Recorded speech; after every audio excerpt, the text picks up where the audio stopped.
Ah, hello. I just want to do a little conversation today. See, I finished reading this book called Three Moments of an Explosion by China Milaville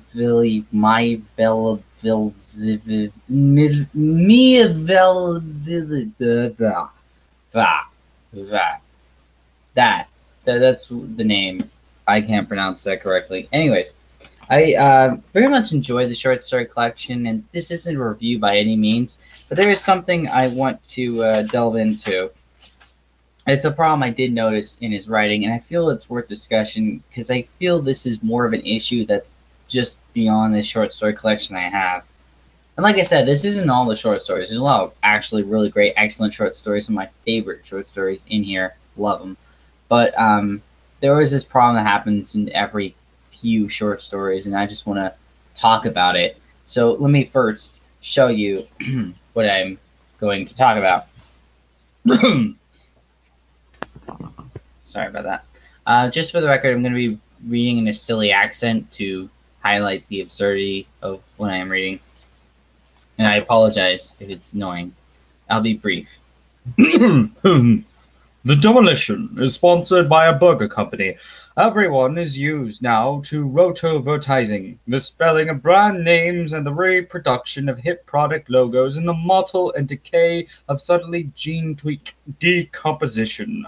Apple paying for the breakdown of apples, the bitten fruit sigil becoming visible on the moldy squibs and missiles of the blasts of war machines inscribe Bay and Raytheon's names in fire on the sky above the cities those companies ignite. Today we're talking about nothing so bleak. It's an old warehouse too unsafe to let stand.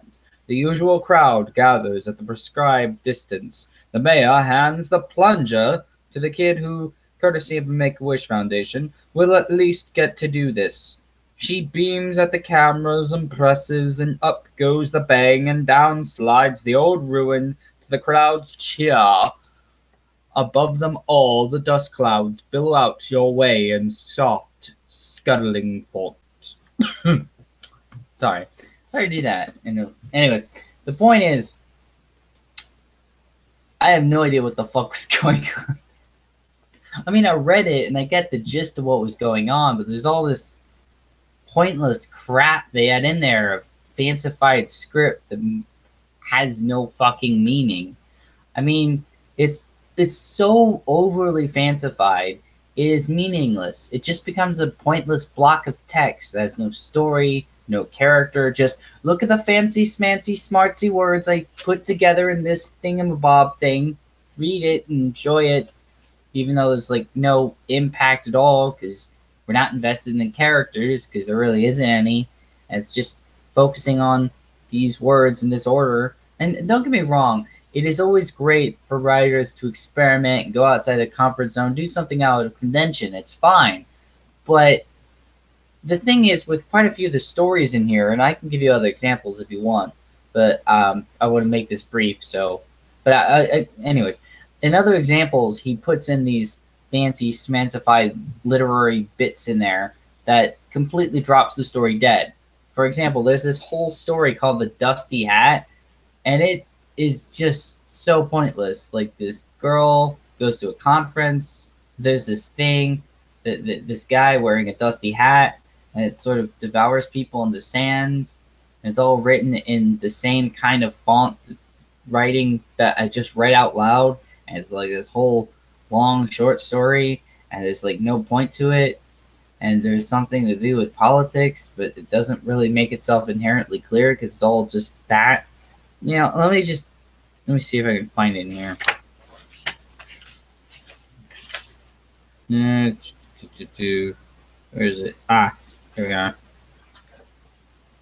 Let me just read a little bit of this so you can get it.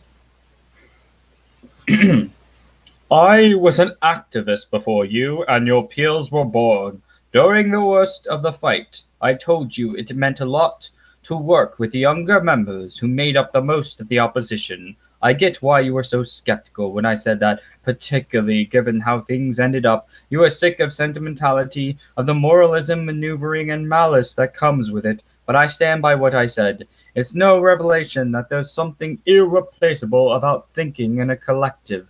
But this was the first time I'd done so with a group that was mostly so much younger than I. It was distinct, and I valued it. And that's the majority of what it was like in there. And the thing is, this sort of weird blocking text thing that's just trying to be over fancified and like, look how smartsy I am, kind of bogs down some of the stories. Like, there's one story with the 9 technique, which is all about basically this gal purchasing this monster that basically eats everything.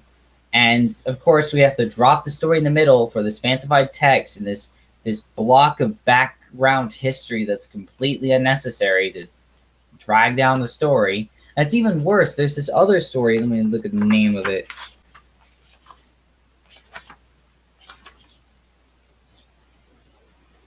Leave.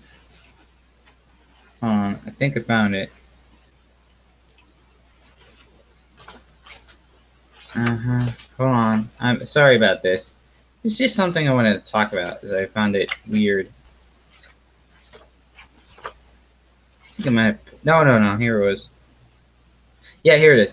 There's this interesting story called Cove Height.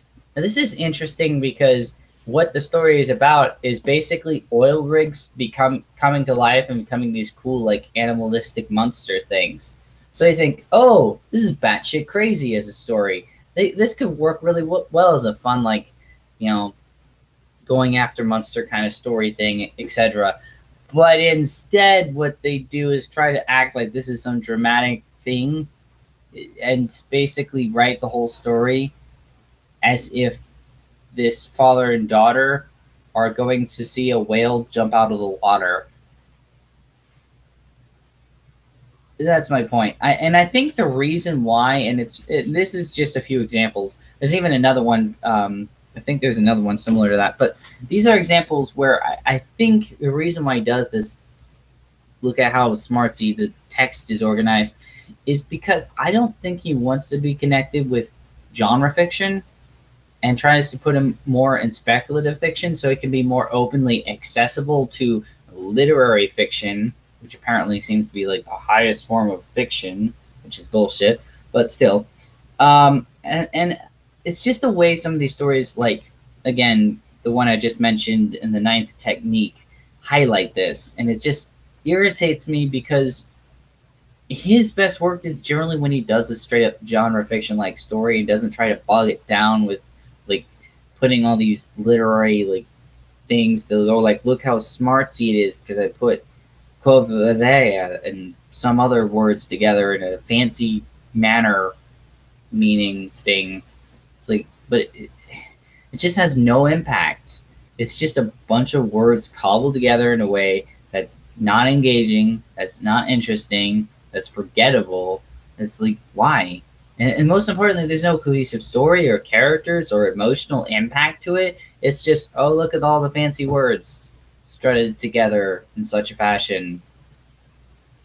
Anyways, I don't know if it's like this with a lot of literary fiction, but I do wonder if that is the case. And if so, why? Anyways, that's all I wanted to talk about. I just found that interesting in the book I've been reading. And like I said, there is a lot of actually great stories where none of those problems occur. Some of my favorites being like Polonia, which is about floating icebergs. Yeah, it's awesome. Love it.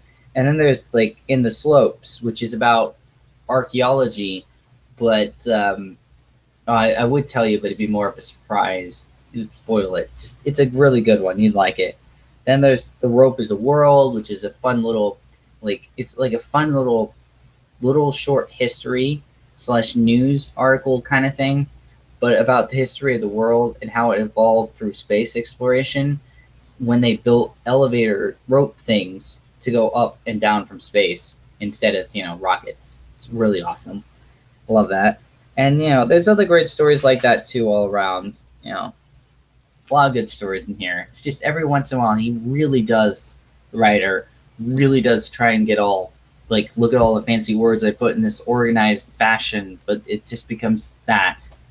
Anyways, it just becomes a block of text. And it's honestly, to me, it's just as bad as the other way, where you have like that piss poor fan fiction kind of writing. You know, the writing where they just are stating everything out to you in a very boring manner. It's the same thing with this. It's just more fancy, and it is less repetition in the words and so forth. But it's the same damn, like, this is boring. I just want to skim through it and or skip it altogether.